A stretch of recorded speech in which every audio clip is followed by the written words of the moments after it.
Buenas noches, Juan Carlos. Muchas gracias por la entrevista y permitirnos, pues, también informar al pueblo boliviano sobre la posición del gobierno en este tema. Los sectores empresariales, los sectores gremiales que se van a reunir mañana en Sucre esperan señales claras y reales del gobierno. Por eso no han acudido a la convocatoria del lunes, no van a acudir hasta que no den estas señales y básicamente esta señal, dicen, pasa por la anulación de la disposición séptima. ¿Existe esta posibilidad o no, ministro? Juan Carlos, parece una posición cerrada, radical, de se hace lo que quiero porque quiero. En realidad, lo que el gobierno ha planteado es buscar soluciones, buscar diálogo, buscar lecturas correctas de la disposición adicional séptima del presupuesto general 2025. Incluso se hicieron algunas propuestas que no fueron acogidas. Hemos recibido, lamentablemente, el sector empresarial, concretamente de la Cámara Nacional de Comercio, Cámara Nacional de Industria, Cámara Agropecuaria del Oriente y la Cámara de Exportadores, una negativa rotunda al diálogo. Hemos esperado el día de ayer sentarnos, compartir posiciones, dialogar, llegar a una solución, porque creo que hablando se entiende la gente y más aún cuando se trata de un problema tan importante que parece, Juan Carlos, que lo estamos perdiendo de vista. El problema aquí importante es que el gobierno tiene una misión constitucional.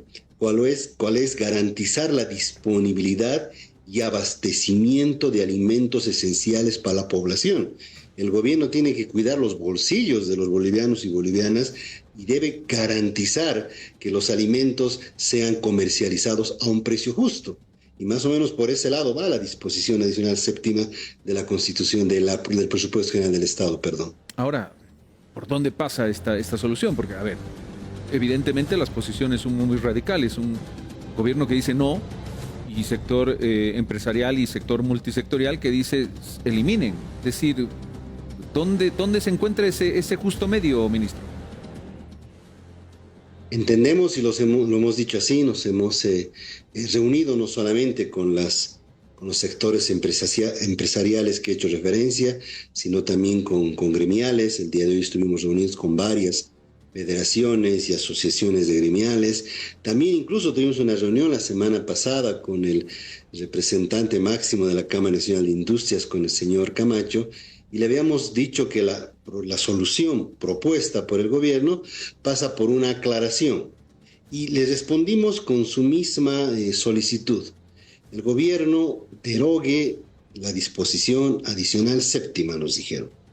Le dijimos que el gobierno, el órgano ejecutivo, representado por el presidente y su gabinete, no tiene la facultad de derogar, modificar o abrogar una ley. Esa facultad es de la Asamblea Legislativa Plurinacional, pero el gobierno sí puede reglamentar, sí puede aclarar, sí puede emitir decretos supremos porque su función constitucional es precisamente cumplir la ley, hacer cumplir la ley. Les hemos propuesto, yo le dejé en mano propia al señor Camacho una propuesta de decreto supremo. Él se comprometió a analizar en sus bases, con sus representados, y no tenemos respuesta a la fecha. Espero que el día de mañana que se van a reunir puedan discutir esa propuesta que les hemos hecho llegar. Una propuesta aclaratoria, una propuesta reglamentaria, una propuesta que además se encuentre entre las facultades del órgano ejecutivo, y entendemos que con eso no habría necesidad de siquiera pensar en una derogación o anulación, como dicen ellos, de la disposición adicional séptima. Claro, lo que pasa, ministro, y nos lo acaba de decir el gerente general de CAINCO, es que básicamente hay desconfianza. Él habla de ya en el pasado nos han hecho trampas, es decir, el papel aguanta todo, entonces hay mucha susceptibilidad, ese sería el término, como para hablar de la reglamentación, y por eso se van directamente a la abrogación o anulación de esta disposición séptima. Usted dice que no es competencia del Poder Ejecutivo, evidentemente, pero puede haber una instrucción a la brigada parlamentaria oficialista para trabajar y analizar esto en la Asamblea Legislativa, ¿o no pasa tampoco por ahí? Sí, te preguntarás, Juan Carlos, por qué estás en este diálogo con el ministro de Justicia, ¿no? Adicionalmente a que de este ministerio depende el viceministerio de Defensa de los Derechos del Usuario y del Consumidor, el ministro de Justicia ha hecho una lectura de esta disposición adicional séptima, ha hecho una lectura y ha propuesto una normativa reglamentaria que a juicio del ministro de Justicia es suficiente para poder aclarar cualquier susceptibilidad, cualquier malentendido que pueda generar una normativa que además reconoce las competencias institucionales que ya estaban descritas en normativa anterior. En el Código Penal, Código de Procedimiento Penal, estaban claramente establecidos los delitos de agioespeculación, el procedimiento de la confiscación, el procedimiento del decomiso, en normas también anteriores como la ley 453 y el decreto 2130, estaban ya vigentes esas facultades de control y fiscalización que debe ejercer el gobierno central y los gobiernos municipales, reitero, para garantizar la disponibilidad y el abastecimiento de alimentos esenciales para la población y a un precio justo. Así lo dice también la Constitución.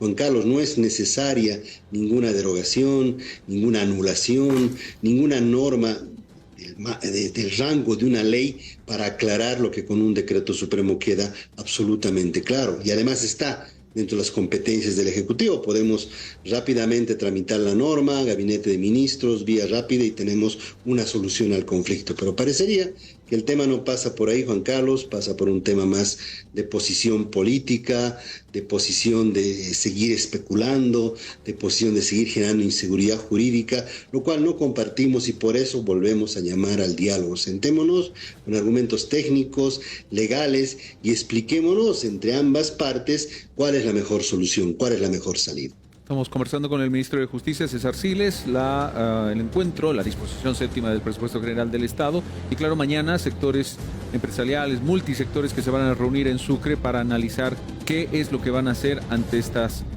situaciones. Cecilia, nuevamente contigo en contacto con consultas.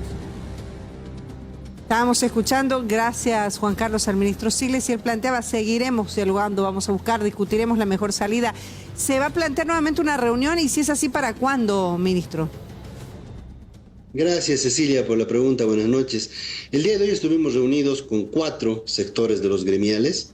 Podemos adelantar que con la mayoría de ellos hemos logrado principios de entendimiento. Hemos quedado reuniones de continuación la próxima semana. Se les ha hecho conocer también esta propuesta de solución a la que he hecho referencia unos minutos atrás. Y también estamos emitiendo nuevas invitaciones a los sectores movilizados, que entiendo se van a reunir el día de mañana, pero también hemos entendido, y esto lo tengo que decir de cara al pueblo, que estos representantes, nadie les desconoce su legitimidad y su legalidad de la representación de cada una de las cámaras a las que hemos invitado, no han bajado a sus organizaciones o asociaciones que son parte de las mismas. Por eso estamos haciendo invitaciones directas ya a la ANAPO, directa a la CANEF, también a la Confederación de Empresarios Privados, para que la mayor cantidad de actores pueda escuchar las propuestas que está haciendo el gobierno, la lectura que tiene la disposición adicional séptima, y esperemos evitar conflictos para el país. Y voy a reiterar las veces que sea necesario, lo único que quiere el gobierno nacional es no afectar los bolsillos de los bolivianos y bolivianas. Es decir, ministro, ¿van a ir con estos otros sectores empresariales para reunirse? ¿Van a insistir con las reuniones con estas cámaras o no? Sí, vamos a insistir con las cámaras, pero adicionalmente también con las organizaciones que son parte de estas cámaras que nos han pedido además reunión. No solamente porque nosotros lo estamos realizando la invitación. ¿Hay una fecha tentativa para el encuentro o para ir, con estas reuniones semana, haciéndolas? Okay. Sí, Cecilia, la próxima semana, entre lunes y martes, cerramos el tema con los gremiales. Miércoles, jueves y viernes ya vamos a tener reuniones con los sectores empresariales y reitero, voy a ser enfático y públicamente lo digo, vamos a volver a convocar a la Cámara Nacional de Comercio, a la Cámara Nacional de Industrias, a la Cámara Agropecuaria del Oriente y también a la Cámara de Exportadores. Alguno de ellos nos respondió en la nota que quizás la redacción de la invitación no fue tan afortunada. Vamos a hacer una redacción de la invitación más general, más abierta, más llamativa al diálogo, si puedo decir ello, y vamos a esperar que esta vez puedan asistir a esta convocatoria. La posición, ministro, para que quede claro, del gobierno en este momento, ¿sigue siendo un no rotundo a la anulación de la disposición séptima? No es necesario, Juan Carlos, y además no es facultad del órgano ejecutivo el modificar una ley, es facultad de la Asamblea Legislativa. Claro, pero como esto obviamente no se aprueba a través de la Asamblea Legislativa porque no se pusieron de acuerdo nunca, ¿qué hace pensar, el año pasado digo, no, ministro, qué hace pensar que ahora podría ocurrir lo mismo, esto, que se junten y se pongan de acuerdo? Es que, Cecilia, no se puede modificar una ley con un decreto, no se puede modificar una ley si no es con otra ley, ¿no? Y corresponde a la Asamblea Legislativa el hacer ese análisis. Y si fue aprobada en esta ocasión, de otra forma diferente al tratamiento legislativo, fue porque así lo mandaba la Constitución Política del Estado, ¿no? Si en el plazo de 60 días la norma no era tratada en el legislativo, correspondía su aprobación y elevar la norma al rango de ley como lo es ahora, ¿no? La ley financiera. Bueno, ahí está, queda clara entonces la posición, convocatorias a otros sectores empresariales sin dejar de lado a las diferentes cámaras. Mañana un encuentro multisectorial en Sucre donde hasta mediodía van a determinar qué es lo que van a hacer. Nada raro ir a medidas de hecho, es lo que se anuncia y bueno, habrá que esperar si esto encuentra una solución. Esto que se viene arrastrando hace ya varias semanas, meses incluso, porque desde el año pasado que ya se viene mencionando esto. Aprovechamos, ministro, su presencia muy concreto también para hablar de otro tema, si me permite, por favor, que genera polémica. ¿Han podido conversar con autoridades argentinas? ¿En qué va a quedar lo de la frontera entre Bolivia y Argentina en el sector de Bermejo y Aguas Blancas?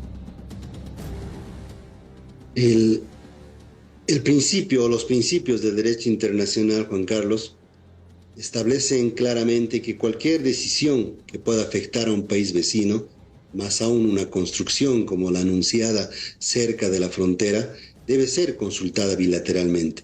Existen tratados internacionales, no solamente principios, existen comités de frontera que pueden activarse y lamentamos ese anuncio que se realizó, confirmado por las autoridades argentinas, sin haber cumplido estos mecanismos de derecho internacional público que son necesarios.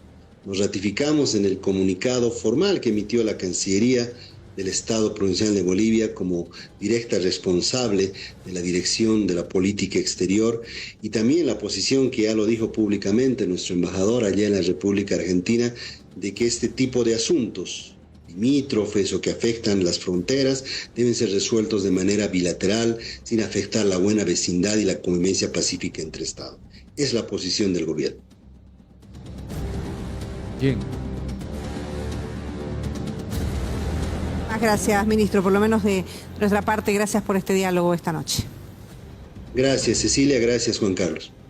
Gracias por su tiempo. César Siles, ministro de Justicia, conversando con nosotros sobre estas problemáticas coyunturales y vigentes en el país.